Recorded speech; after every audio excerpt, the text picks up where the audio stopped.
Why meditation retreat? The closing talk on the final day of the 6-day intensive meditation retreat. This 6 days retreat is a short one, but it has some unique qualities of its own. The timetable has been arranged in close consultation with Dr. Leo Jordan, in whose residence we have been holding this retreat, to fit everything within the 6 days you are on holiday. The setup of this retreat is based around my experiences in London. It's not meant to be over-ambitious, but relies on gradual but regular practice. The emphasis is on being a regular meditator. The aim is to reduce anxiety at work and in daily life. The sitting session on the first day was only 20 minutes.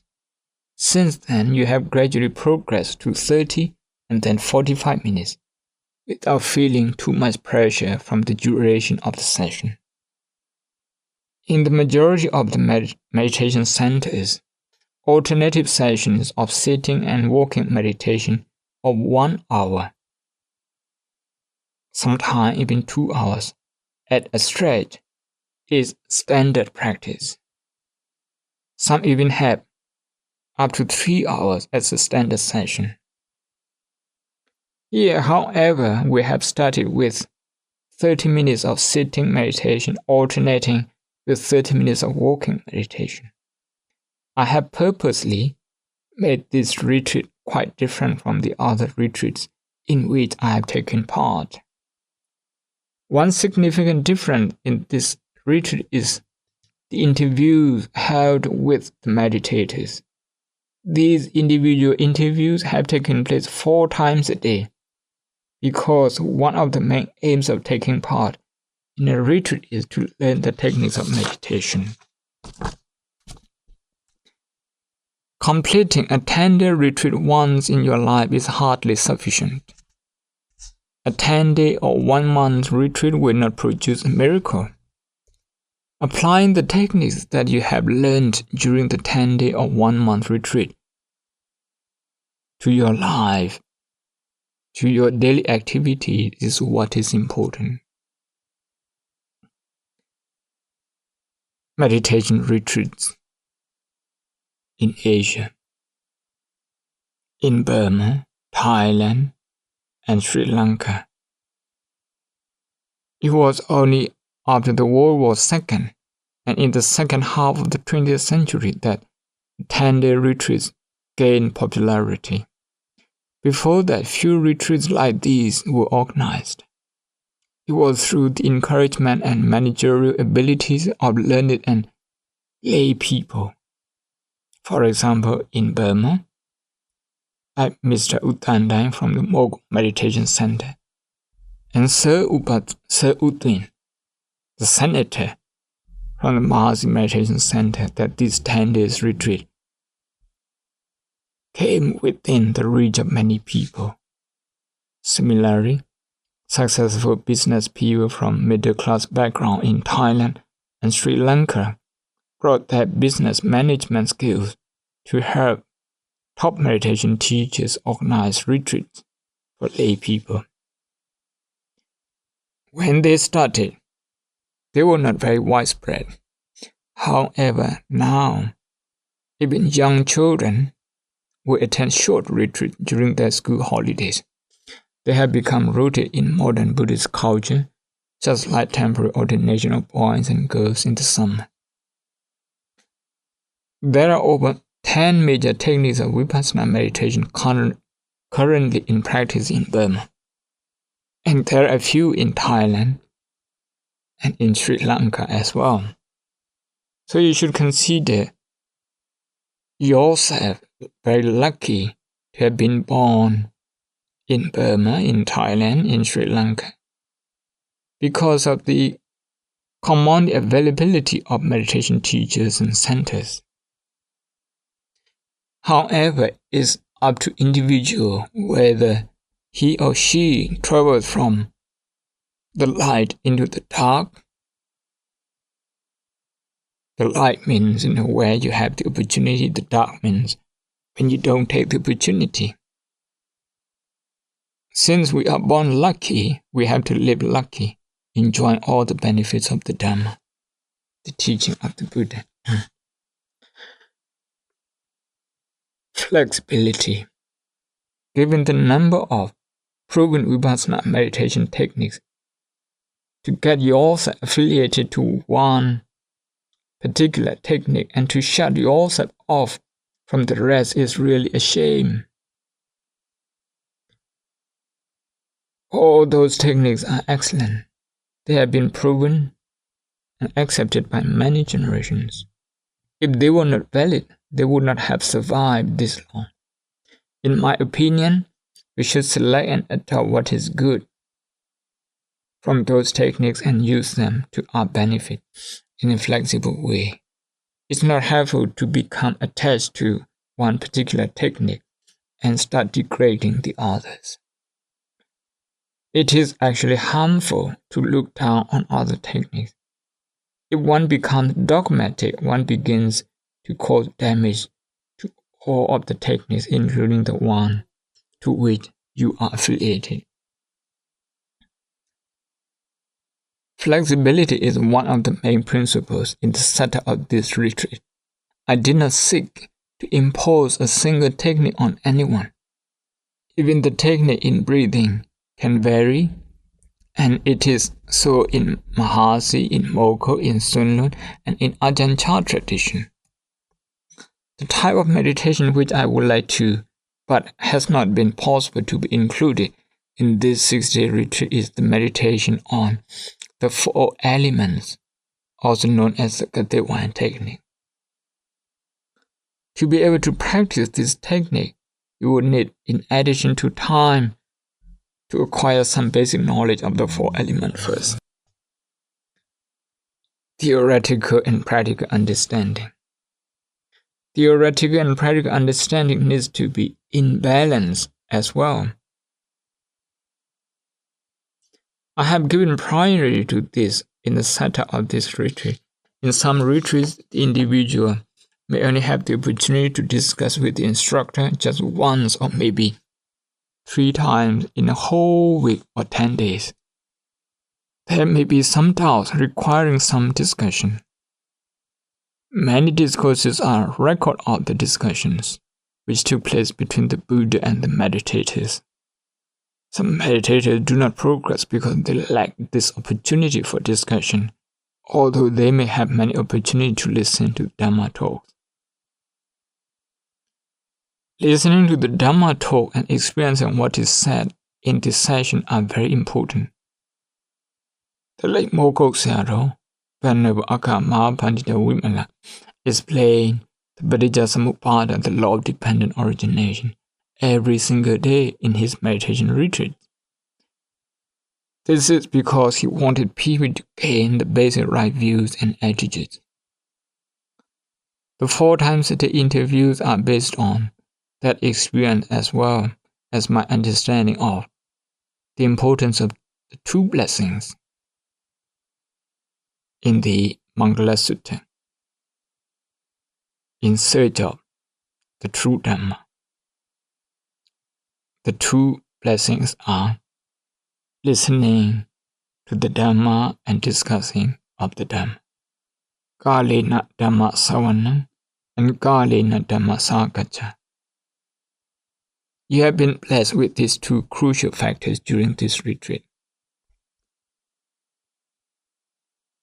Mindfulness emphasized. I have given first priority to sati mindfulness and secondary status to concentration samadhi. Mindfulness and not concentration is emphasized in Vipassana meditation.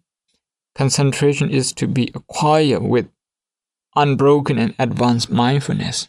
I mentioned this in my letter to Dr. Leo Jodhin. If we wish to practice Vipassana meditation, we have to base it on the Satipatthana Sutta, the discourse on the foundation of mindfulness. Of the many discourses, this one is most complete. In the Satipatthana Sutta, priority is given to sati awareness because it forms the basis as well as the principle of the practice. You will know whether effort and concentration are balanced through awareness. Whether or not confidence and understanding are balanced, you will also find out through awareness. That is why you require awareness, sati, sometimes called mindfulness. You will require this all the time. It is said that there is never a surplus of mindfulness. In Satipatthana Vipassana meditation, sati or mindfulness is the foundation. Although using the term Satipatthana, the practitioner often emphasize more on the development of concentration, samadhi, rather than mindfulness, sati. In fact, this perhaps should be called samadhipatthana rather than satipatthana. We may not even realize what is happening because of the lack of adequate mindfulness. In order to realize the correct path, we require mindfulness sati. The Buddha, as the ascetic Gautama, studied under Alarākalāma and Uddhākarāma Buddha, the two teachers who had developed the Sankhya Yoga philosophy. The ascetic Gautama, before becoming enlightened, acquired Arupa Jhana, the third stage, with one teacher, and the fourth stage with another. Very high stage indeed. These were stages he reached through development of samadhi. These stages are very high attainments in themselves, no doubt. That was why Alarākalāma and Uddhākarāma Buddha, together with their followers, were quite satisfied with their attainment, which provided them with peace, tranquility, and bliss. However, the ascetic Gautama realized that, although he had attained a high level in his meditation, this was not the answer to the problem he had determined to solve. Having come to this conclusion, he left those two teachers and tried a different technique. He tried self-mortification, which was and is still practiced by the Jainas, the follower of Jainism in India. The ascetic Gautama had a great deal of concentration and meditated with a minimal intake of food and later without eating it at all. That also did not help him reach the goal of cessation of suffering. Eventually, he threw away the practice of self-torture, the ascetic practice as well. The unique character of Buddhist meditation, which is different from meditation practiced by other religions, is that mindfulness is given priority in everything and over everything else. The reasons for this are not only academic but also logical. That is why my intention was to emphasize mindfulness sati throughout this retreat and not use as a meditation practice which directly develops concentration. I know that at times it can be very difficult to sit and meditate without building up strong concentration first. Nevertheless, as we realize the difficulties and our reaction to these difficulties, it leads us to understand that these reactions are conditioned, exist when being conditioned again and again. That it's possible to stop the conditioning process itself. Within these few days, I have also explained and instructed Other types of meditation such as metta, loving kindness, Buddhanussati, meditation on the qualities of the Buddha, meditation on the impersonality of the body, and meditation on death. However, this is not all. It's merely the beginning. I have taught all these methods so that you will be able to continue with the meditation practice in your own time. Although you will not be able to see me every now and then, you can still contact me by telephone or email if there is anything you wish to ask and discuss. Meditation in daily life. The last aim of this short retreat was to introduce meditation into your daily life. You can meditate while leading a normal layperson's life.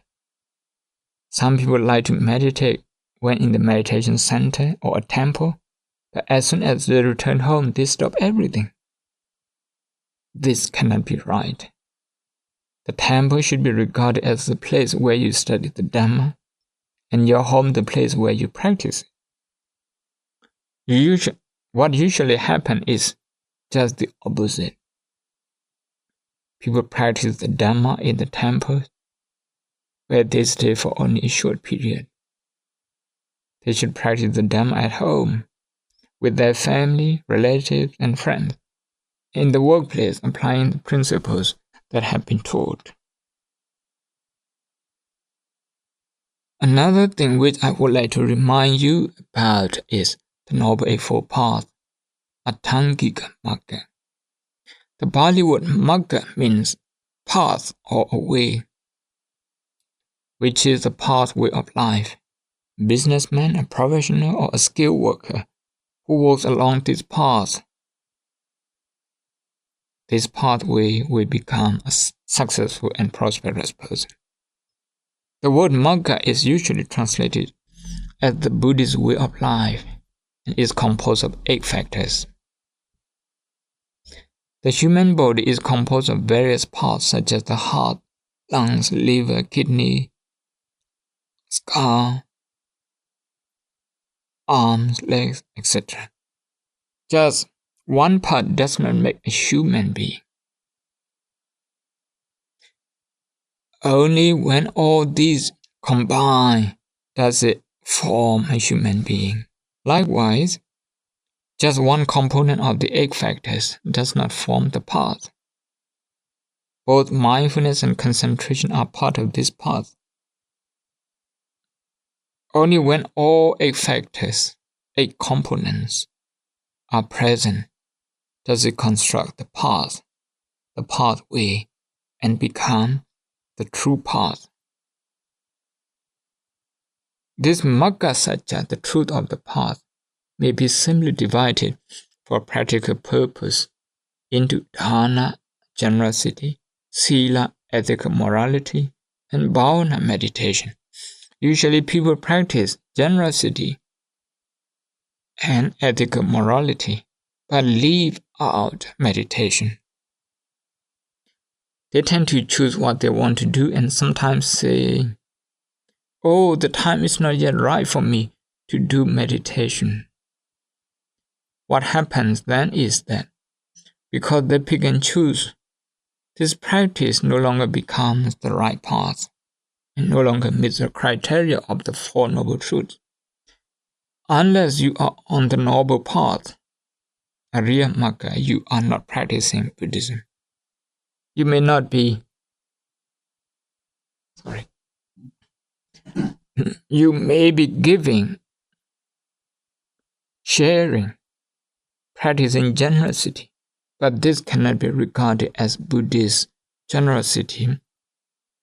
Although you may be donating something to a monk, to people, to an association, it may not be deemed to be in accordance with the Noble Eightfold Path. That is why it's very important for you to know and understand the Eightfold Path, what consists of the Eightfold Path. So please read books on the Noble Eightfold Path and listen to sermons on the Noble Eightfold Path by as many speakers as possible, and read as many books related to the topic as possible. Put into practice what you have learned from the books and sermons, such as right understanding, right attitudes, right effort, and right mindfulness.